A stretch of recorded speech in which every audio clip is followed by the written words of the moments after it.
vamos a seguir aprendiendo.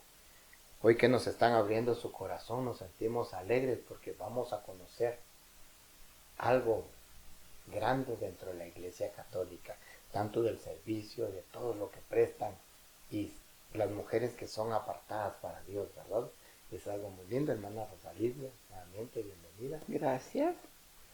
Hermana, hemos estado hablando de que una de las ramas de ustedes es totalmente contemplativa, ¿verdad? Sí. Y dentro de la oración, hermana, ¿qué nos enseña o qué ha aprendido usted y qué podemos aprender nosotros dentro de la oración en silencio o contemplativa? Santa Teresa de Jesús nos dice que hay varias formas de oración: oración vocal y oración mental. La oración vocal, pues, se supone es aquella que estamos hablando, el rosario, las oraciones que realizamos, que lo hacemos con mucha fe y devoción, pero que la oración mental es como más profunda. Dice, por ejemplo, nosotros vamos al Santísimo y nos quedamos como nuestra mente en blanco, mirando al que nos mira. Algo así como estar frente de un amigo. Por ejemplo, nosotros nos juntamos con una amiga, con un amigo que realmente amamos, o los novios se ven y con una mirada se dicen 1000 palabras. No necesitan hablar tanto. Con la expresión. Yo podía ver a mis abuelitos, ya personas mayores, se andaban buscando. ¿No has visto en mi caso decía, ¿no has visto a la chita? Sí, está en tal parte. Iba, la encontraba, ya. No se decía nada. Si estaban cerca no se decía nada. Con estar juntos era suficiente. Lo mismo es con él. A mí me encanta, pero es cosa que me encanta. Cuando yo estoy sola, tengo la oportunidad de hablar, y si el caso es necesario, hasta de llorar. Y después me siento livianita, livianita. Del resto, me encanta ver la naturaleza. Yo soy amante de la naturaleza, donde puedo descubrir la presencia de Dios. De pronto ando caminando y ese aire que me llega, yo abro mis manos. Gracias, Señor, porque esta es parte de las caricias que tú me estás dando. Veo la nieve y yo saco mi mano y veo que creo que caigan en mi mano y medito mucho donde la nieve es blanca y ese pedacito que cayó en mi mano es blanco, pero al contacto de mi mano se pierde la blancura y empieza a verse el agua. Yo digo, ¿y qué pasó con lo blanco que tenía? Veo al piso y veo el montón de nieve blanco y digo, no es la impureza de mi mano, porque el piso está más impuro que mi mano, y sigue allí lo blanco. Entonces ese misterio me lleva a ver el poder de Dios con mi nada, pero que estoy llamada a ser parte de ese poder de Dios, de ese misterio de Dios, como es una gotita de agua dentro del mar, que no se pierde. Una gota de agua en el mar se pierde, mas sin embargo no quiere decir que desapareció, porque sigue estando ahí. Esa oración en silencio lo lleva a uno, como Jesús te dice, remar mar adentro. Y ahora que digo eso, recuerdo que en una ocasión tocó meditar el Evangelio donde Jesús dice, reme más adentro. Y yo creo que Dios me dio la gracia, porque no dependió de mí, con toda certeza. Dios me dio la gracia de irme mar adentro. Y pude descubrir dentro de mí que el agua del mar en la profundidad es dulce. No sé cómo vino esa idea a mi mente, por eso digo que fue de Dios. Y yo tenía una certeza que el agua del mar, de sus profundidades donde nace, es dulce. Y me quedé con eso, con esa alegría, pero decía yo, ¿y quién me lo va a confirmar? ¡Qué dulce! ¿Cuál fue mi alegría? Yo vivía en esa época en Colombia. ¿Cuál fue mi alegría cuando yo vine a El Salvador? A vacaciones, a retiro, no recuerdo. Pero estando en la comunidad, nosotros tenemos una hora en el día donde se hace lectura espiritual. Puede ser de la Biblia, puede ser de algo sagrado. Y los padres carmelitas, como somos parte del Carmelo, nos mandan mensualmente una revista que ellos sacan. Entonces estaban leyendo la revista de los padres carmelitas. Y resulta que ese día que yo estaba ahí para escuchar la lectura, estaban diciendo que cierta persona, porque no recuerdo el nombre, había descubierto que el agua del mar donde nace era dulce. Y yo, ¿qué? ¿Será eso cierto? Inmediatamente salió eso en mí. ¿Será eso cierto? Que yo tuve esa sensación en la oración y me quedé así, ¡wow, Señor! Gracias por darme ese regalo. Podemos decir, Dios hablando a su corazón. Recuerdo a Santo Domingo. Santo Domingo nos cuenta, uno de los santos también impresionante dentro de la iglesia, nos cuenta Santo Domingo que para él, cuando él salía a predicar, ¿qué es lo que decía Santo Domingo? Primero 1 hora a contemplar la cruz. Y después decía, salía a predicar. Y cuando regresaba de predicar, también Santo Domingo se iba a contemplar 1 hora la cruz. Hasta hoy en día su ministerio es uno de los grandes dentro de la Iglesia Católica, por ese santo que contemplaba la cruz del Señor, hablando de la contemplación. Y ahora, hermana, así como nos compartió este momento de cómo se mostró Dios, cómo le habló a Dios de esta manera tan especial, revelándole algo tan grande como lo del mar, que en el fondo tenía agua dulce. ¿Nos puede compartir usted algo otro o pequeño testimonio que tenga sobre la oración de contemplación o en silencio? Sí, son mucho las experiencias, como por ejemplo, yo siendo muy niña, he sido como muy metida en cuanto que quiero conocer las cosas, el por qué. Recuerdo que yo cogía, cuando veía así la tierra que estaba como esponjadita, cogía una vara un poco larga y empezaba a batir la tierra y salía el mundo de hormigas. A mí me gustaba ver esas hormigas que salían por todas partes. Me retiraba un poquito para que no me picaran, pero al mismo tiempo yo meditaba. Esas hormigas son tan chiquitas, y yo para ellas soy un gigante. ¿Cuándo me van a conocer? ¿Cuándo van a saber que soy yo la que las estoy molestando? Pero al mismo tiempo yo me ponía en papel de esas hormigas y decía, yo soy tan grande para las hormigas, pero ante Dios yo soy más chiquita que esa hormiga. Wow. En las Sagradas Escrituras escoge a 3 de él, a Santiago, a Pedro y a Juan, y se los lleva. Y estos 3 hombres miran la gloria de Dios. En aquella oración es ahí donde se dan los milagros. Es ahí donde Dios nos habla. Es ahí donde Dios nos muestra. Porque ahí es donde apareció Moisés y Elías cuando Jesús se aparta a orar a solas. Aparece la mano de Dios, ¿no? En la transfiguración con Moisés y Elías. Así nos puede pasar a nosotros cuando oramos, cuando buscamos en esa presencia, ¿no? de contemplar el rostro de Dios, de contemplar su gracia, su presencia. Ciertamente es así, porque cuando uno actúa impulsado por el amor de Dios, lo ve en cada una de las circunstancias. Y así como estos apóstoles se olvidaron de ellos, porque Pedro le dice, qué rico se vive aquí, hagamos 3 chozas, una para ti, para Moisés y para Elías. Sí. Y él se olvida de él. También nosotros, cuando vemos la necesidad del hermano, uno olvida quién es uno. Yo muchas veces, yo soy de un carácter bastante fuerte, a veces hablando fuerte, pero no porque esté regañando, sino porque inconscientemente lo hago como para levantar el ánimo de la otra persona. No por maldad, sino para ayudarle a la otra persona a reaccionar. Hay momentos que se necesitan, ¿no? Digamos, hablar. Es que Dios, como Él es perfecto, Él sabe dar los dones a cada persona de acuerdo a lo que se necesita. usted decía algo, usted nos compartía algo, decía, cuando yo veo la nieve, como cuando la nieve viene cayendo en plumas, ¿no?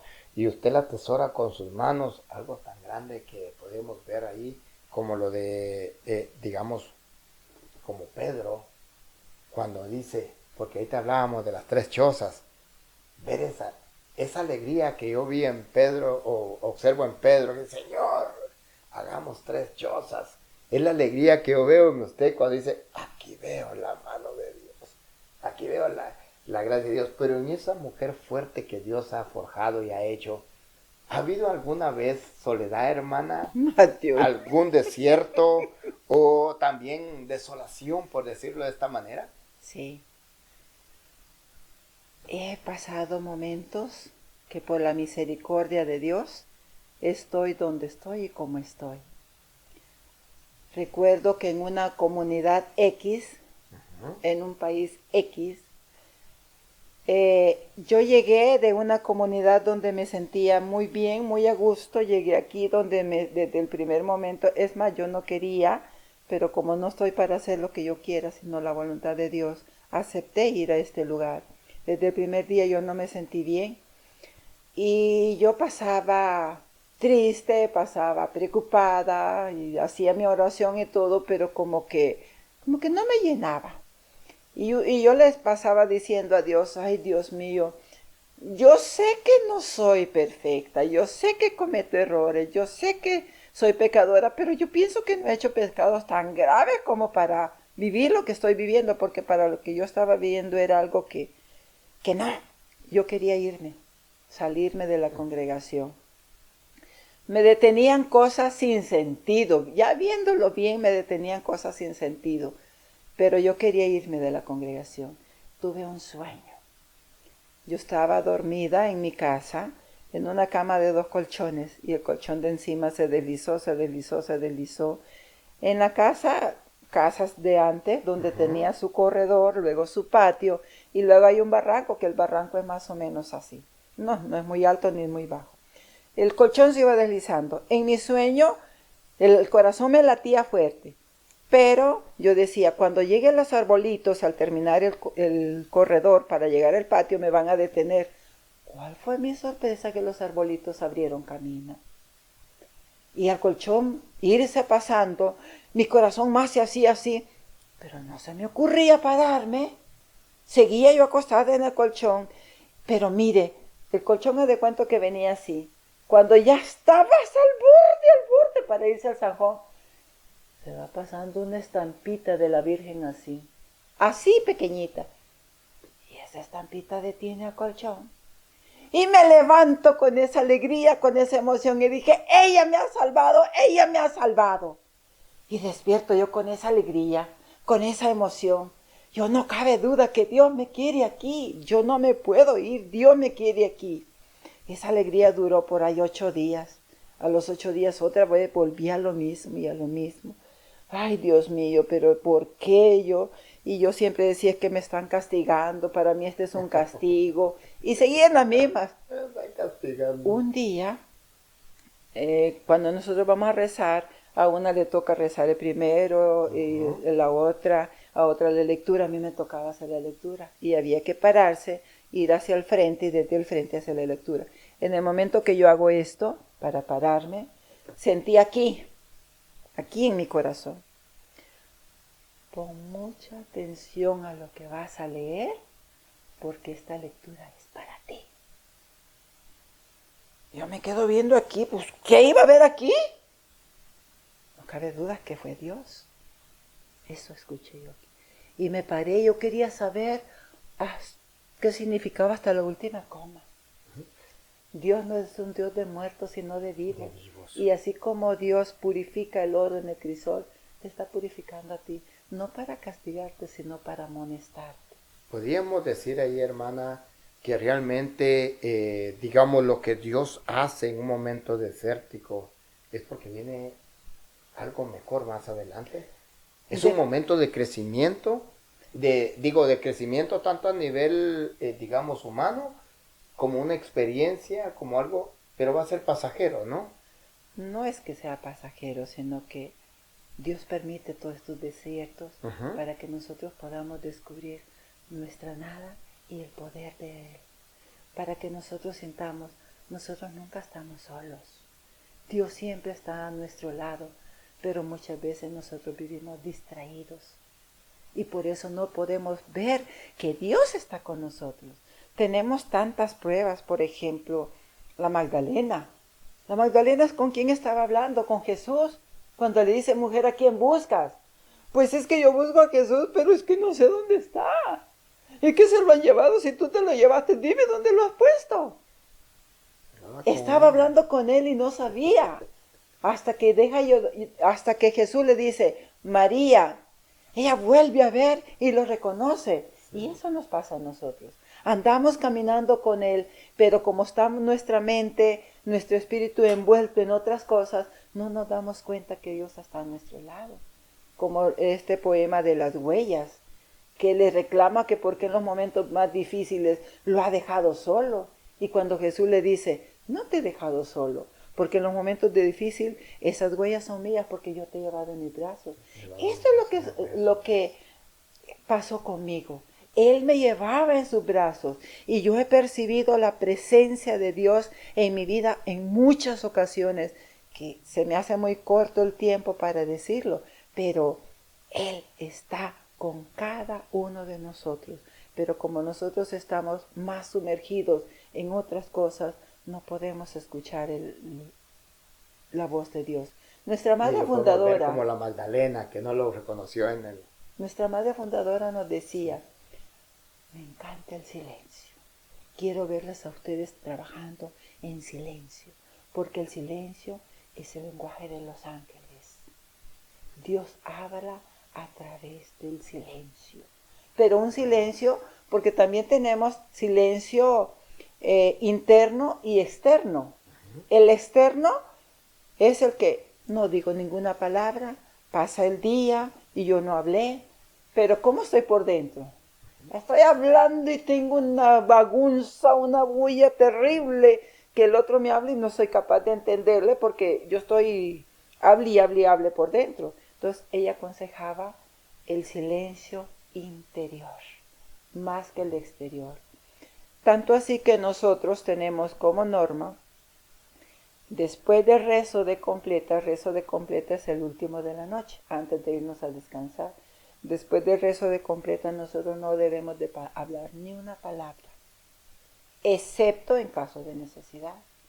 Por ejemplo, la hermana o las hermanas con quien uno vive, si se sienten mal, le pueden ir a tocar la puerta, hermana, me siento mal, siento esto.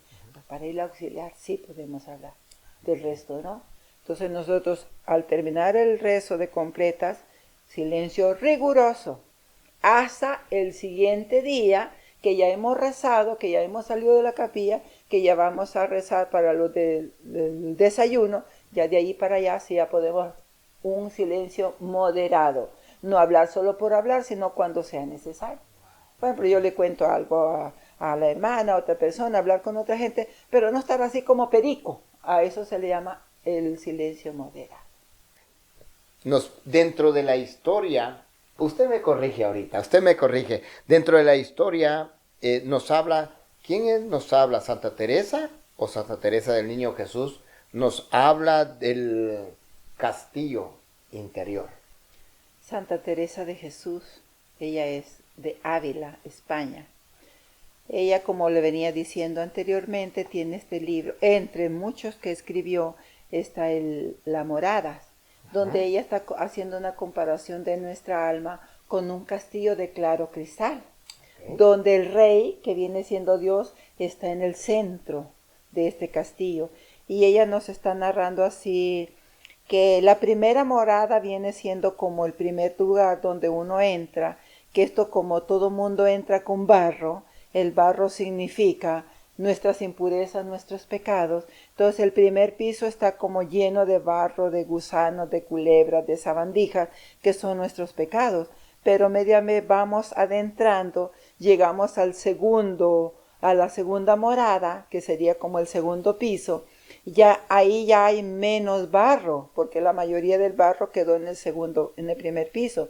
Más sin embargo, todavía hay barro, ya hay menos, digamos, gusanos, culebras, sabandijas. Sí hay, pero ya son menos.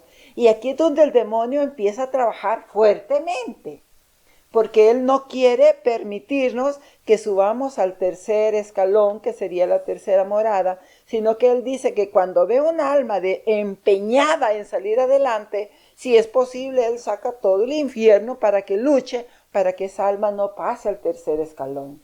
Podríamos hablar allí de lo que nos dice la Escritura con Daniel. Cuando le envía, dice, te envié la bendición, pero no me dejaban pasar. No me dejaban pasar. Dios había enviado ya la bendición para Daniel. Pero el arcángel dijo, no me dejaban pasar hasta que tuvo que llamar al otro arcángel para pelear y poderle llevar la bendición, porque Dios ya había escuchado la oración de Daniel. Podríamos decir que allí es la lucha del enemigo, digamos, por esa alma, por esa persona. Porque él sabe que si esta alma ve que tiene la determinada determinación, como Santa Teresa lo explica, y si esta alma pasa, va a ser capaz de llegar hasta donde está el rey. Más sin embargo, esta sigue a la tercera morada. Muy bien. En la tercera morada no quiere decir que ya no tiene luchas. Las luchas continúan prácticamente hasta la quinta morada, porque son lucha tras lucha, tras lucha, tras lucha, y hay almas que se regresan hasta de la quinta morada. Después de haber pasado tantas pruebas y tantas dificultades y de haber tenido la gracia, la bendición de llegar hasta allá, más sin embargo, hay momentos en que le gana. No quiere decir que porque ya pasó de la segunda morada, ya está libre, dichosa. No. Es una lucha sin fin, porque ya al llegar a la séptima, en la sexta morada, ya es donde se teje ese traje de gala para ir al desposorio espiritual. El desposorio espiritual ya es como llegar a ser una gemela con Dios, donde el alma ya no tiene más voluntad, porque la voluntad del alma es la voluntad de Dios, como nuestra Madre Santísima. Se dice que la Virgen María nunca hizo su voluntad, porque como ella fue una criatura concebida sin pecado original, ella siempre hizo la voluntad de Dios, no su voluntad. Hermana, allí podemos decir, o podemos descifrar cómo nuestra madre, viendo a su hijo que iba siendo bofeteado, golpeado, humillado, con la cruz, latigado, ¿por qué esta mujer no se desmaya? Digamos, no se desmaya en ver a su, porque cualquier mujer hubiera pegado un grito y ¡ah! ¿Será porque ya iba a ese nivel? Precisamente. Ajá. Del que usted me está hablando de la quinta morada. Ajá. Recuerde que la Virgen María le dice el ángel, el Espíritu Santo descenderá sobre ti. Sí. ¿Y qué es lo primero que hace María después de este anuncio? Ella va a visitar a su prima Isabel. ¿Y qué pasa cuando ella saluda a Isabel? Dice que cuando Isabel escuchó en sus oídos el saludo de la Virgen, salta en su vientre el niño y le dice, dichosa tú que has creído, porque se cumplirá lo que se te ha dicho de parte del Señor. ¿Cómo Isabel se dio cuenta de semejante gracia? Porque María, al abrir su boca, le da el Espíritu Santo. Entonces María está dando el Espíritu Santo.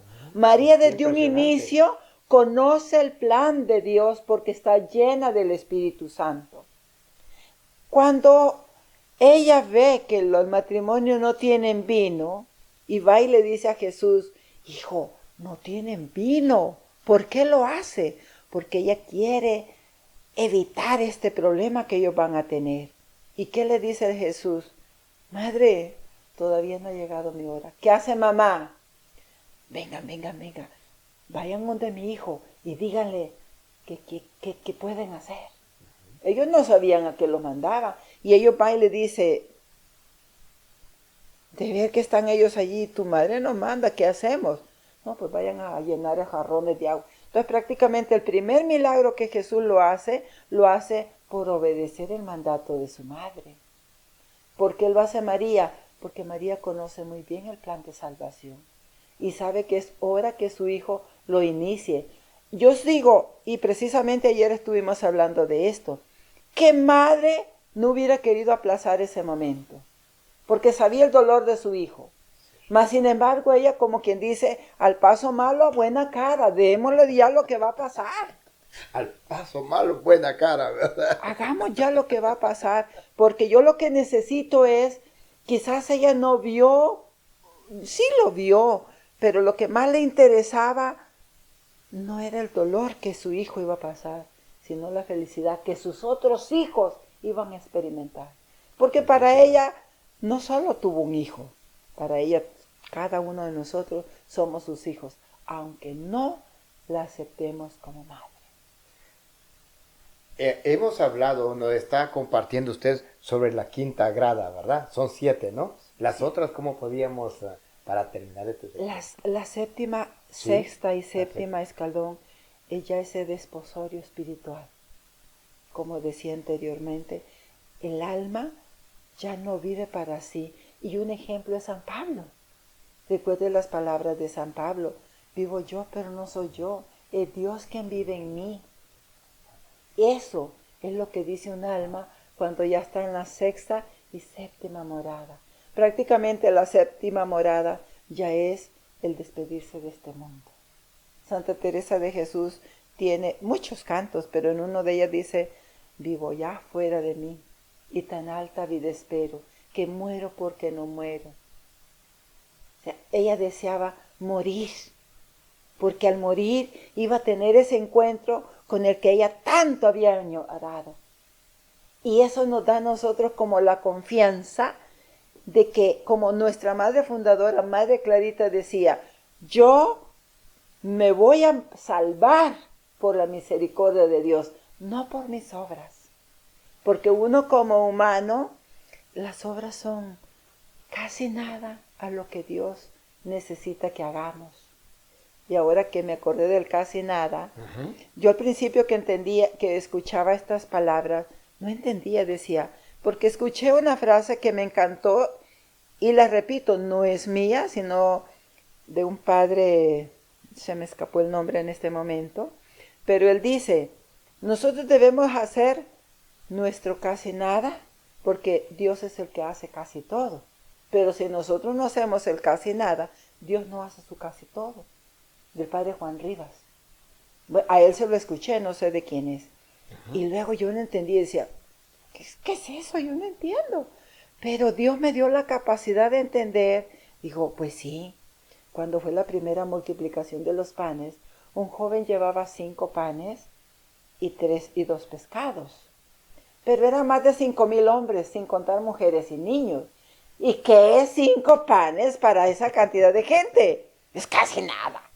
Con una harta hambre como la que tenían ellos, yo me como los 3 panes. Digamos que eran grandes, yo me como 2 panes. Y la hermana, nos acabamos y quedamos así, como quien dice satisfecha. Ellos dicen que comieron hasta hartarse y sobró 12 canastos. Entonces, ¿qué pasó ahí? El joven puso casi nada. Y Dios hizo su casi todo al bendecirle. Pero si ese joven se hubiera ranchado y no hubiera dado los panes, Dios, como Dios hubiera podido hacer su obra por otro lado. Pero él quiso que fuera así. Entonces, el joven puso su casi nada, Dios hizo su casi todo. Si este joven no hubiera dado casi nada, Dios no hubiera hecho su casi todo. Ahora lo entiendo. Lo poquito que yo puedo dar, para mí puede ser el 100%, pero es casi nada para lo que Dios hace. ¿Podríamos poner a las personas que realmente se sienten fuera de Dios y sentir que no, dice, no puedo salir de esto, no puedo alcanzar, digamos, no encuentro a Dios, pero con un poquito que ponga de su parte, Dios hará el resto, ¿no? Lógico que sí. Ahí tenemos, por ejemplo, Sor Faustina, con el cuadro de la Divina Misericordia. ¿Qué es lo que dice Jesús? Háblele de mi misericordia, porque la fuente inagotable de mi misericordia es como un mar inmenso, donde lo único que se necesita es que la persona venga a mí. Y una de las condiciones es que nos creamos pecadores, porque entre más pecadores seamos, tenemos más derecho a la misericordia de Dios. No quiero decir que, porque dice que como entre más pecadores, entonces voy a pecar más. No, no es ese, sino reconocer que yo soy pecadora y pedirle la gracia de Dios que venga a mi auxilio y que yo, con su gracia, voy a poder salir de lo que estoy viviendo. Es que Dios es Dios.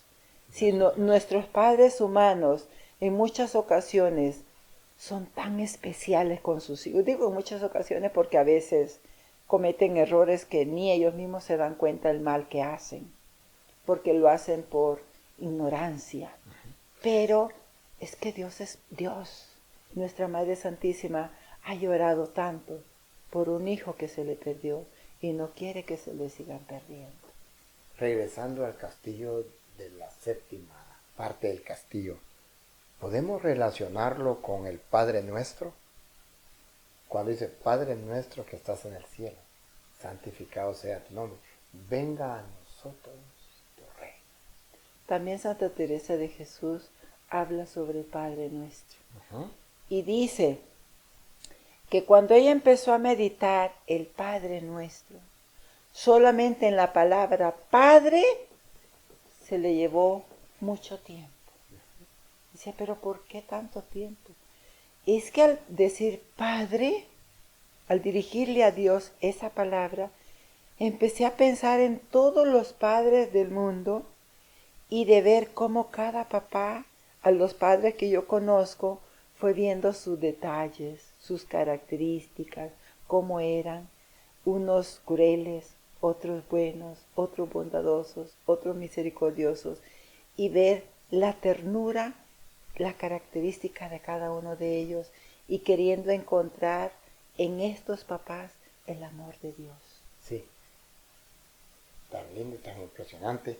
Hermana, cuando hablamos del castillo, ¿verdad? En su séptima etapa, y yo lo comparaba con, venga a nosotros tu reino.